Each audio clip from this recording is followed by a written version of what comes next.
Frank LeBoeuf joins us as we reflect on the press conference where there's nothing wrong. Underneath, you can see good things. How far? How deep? Really deep. Are we talking like Titanic depth here? I mean, what are we talking? We've seen this movie before, haven't we? With these press conferences. Shall I remind Erik Ten Hag, when he's talking about some journalists, not all, writing stories about his future, shall I remind them that the club were interviewing managers in the summer, right, to replace him. Right, so it's not news that he's in the hot seat. It is not incorrect to say he could be sacked if they lose the next couple of games, and it's not incorrect to say that Ineos or even the Glazers haven't thought about replacing him before now. So he can sit there and, I mean, look, at the end of the day, it's just going to come down to results. It's just going to, you can sit there and you can waffle on. But the results have been really bad. Yeah, but I mean, in the next 2 or 3 games, I mean, maybe even the next game. But I think, aren't we beyond that? You could lose tomorrow against Brentford, and we're going to be sat here tomorrow, and do you think anything's really going to change? We are beyond it. It's not happened yet, but it has to happen if it continues in the manner in which it has been. It has to happen. There is no shielding away from this for a 6-month period to the end of the season, for example. There is no hiding place. If this does not improve, there is no way in this world that Ineos can sit back and keep him in charge. There's just no way. So it's going to be all about results. But it's just the denial of the fact that people are out to sort of write stories about him when this is a results-driven business is just complete nonsense. To Craig's point that we've seen this movie before with Ten Hag, I'm not so sure. I think things just keep getting worse from Ten Hag. And listen, I have tired of his press conferences for quite some time. They have become pretty predictable in 2 seasons, success. Exactly. Oh, we've won more cups than anybody else, apart from Manchester City. And only he can see how the improvement's happening underneath. Only he can see it. Everybody else is. and he keeps sticking to this. We have to trust the plan. We have to trust the process. Now, keep in mind, this plan and process had Manchester United finished 3rd under Ten Hag in his first season, 8th, their worst ever Premier League finish last season. They are now 14th. Now, any plan or process that goes from 3rd to 8th to 14th surely can't be what is keeping you in a job. And so to now kind of try to shift that attention to, we're all right here. We good with 14th. We're all right with 14th. The process is working perfectly. It's you all who somehow are misinterpreting this. For me, it just when you think you've heard it all, you've hit rock bottom, Ten Hag comes out with something that is just even beyond what you've come to expect of him. Frank, if you're sat in that dressing room hearing your manager say those sort of things, does it affect you at all? Yeah, it does, because it's going to upset me if I'm in the dressing room. We say, okay, the guy doesn't take any responsibility for it.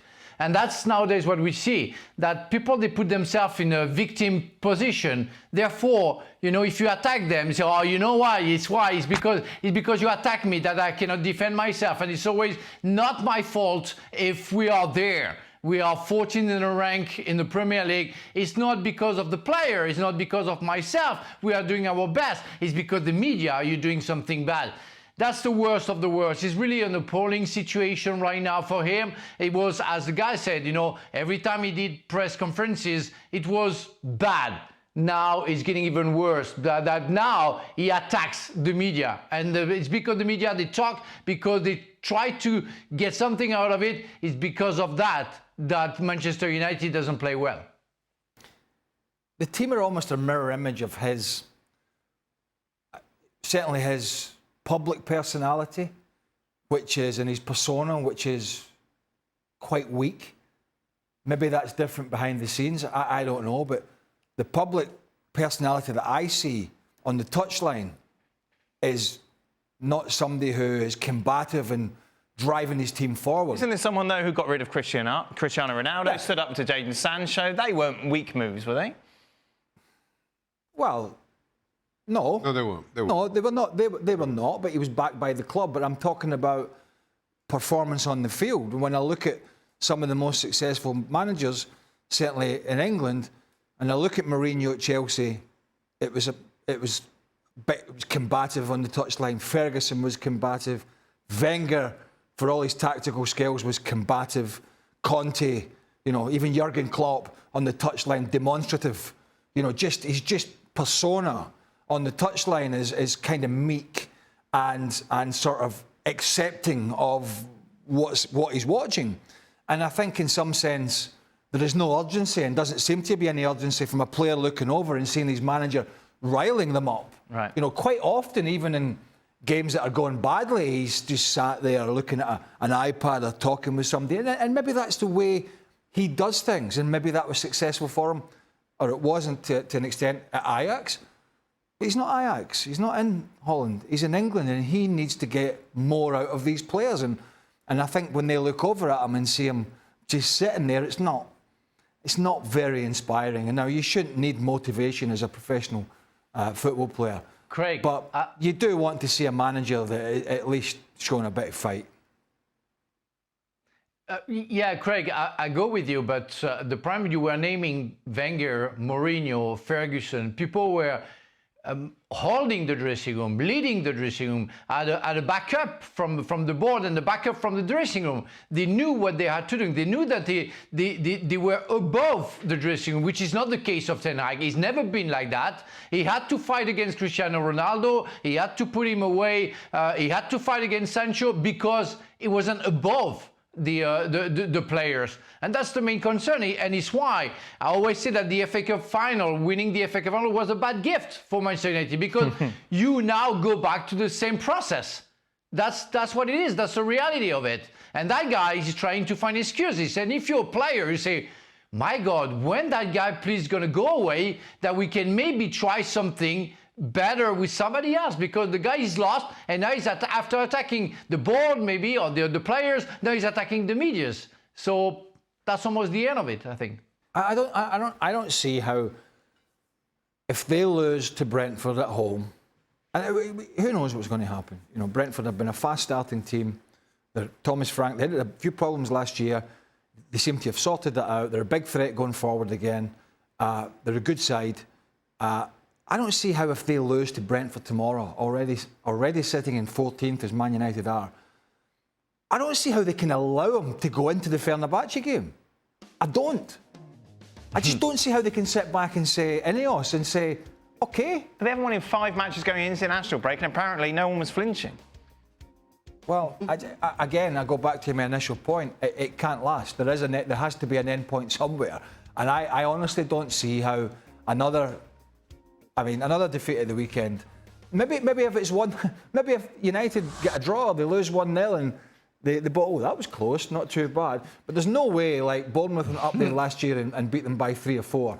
There's no way in the world that if Brentford go there and embarrass Man United tomorrow, they all can't sit in the hands and go, let's not do anything. They can't. I don't know, Craig. They have so far. You're not trusting the process, Craig? Underneath I am. Let's see where the process takes us according to our predictions. Frank's gone for United. I don't even know I went for United. I couldn't tell you. I couldn't tell what to do. I know, you think, well, maybe something will happen. Craig and Shaka have gone for the draw. It's interesting, Frank, you've gone for a convincing United win.